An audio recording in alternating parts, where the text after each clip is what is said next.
This one's a tough one. This blackberry plant is, it looks like part of it is dying. You notice the leaves turning brown here, and then on the tip, you got 6 or 8 feet of vine here that appears to be healthy. The only thing that I can figure out that it might be is Sunscald.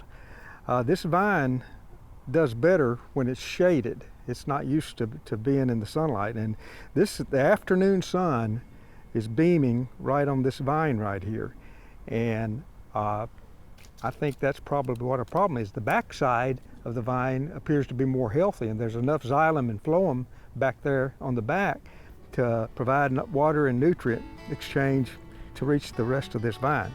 Shade cloth might help, but that's what I think it is, Sunscald.